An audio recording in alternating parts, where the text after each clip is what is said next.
now, we're building our 3D manifestation dictionary, filling it with the shape, size, factor coordinates, rotations, and stability data. This creates a complete description of how our 4D entity appears in 3D space. But then we get to something new, our first for loop. You see here 4 equipment specs in self.detection equipment.items. So a few elements of this will be going over in these next few lessons. But for now, let's just talk about the for loop, as this is Python's way of automatically repeating code for each item in a collection. Instead of writing the same code multiple times manually, the for loop executes the same code block once for each piece of data. Think of it like a scientific technician who must test each piece of equipment individually. Instead of writing separate code for the quantum field detector, then separate code for the gravitational wave sensor, then separate code for each other instrument, the for loop automatically processes each piece of equipment with the same testing procedure.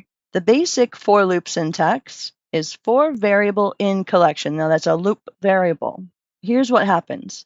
Python gets the collection. For each item in that collection, Python runs the code block that follows. So it runs it against each item. Each time through, the loop variable gets updated with the current item's data. This continues until every item has been processed. So this is incredibly powerful for batch processing. Our detection equipment databases contain multiple instruments, and we want to simulate readings from each one. The for loop automatically handles this repetition. It will run our detection simulation code once for each piece of equipment in our database. Without for loops, you'd have to copy and paste the same code for every piece of equipment or do a bunch of other messy stuff. With for loops, you write the code once, and Python applies it systematically to every item. So this is really the foundation of efficient, scalable programming.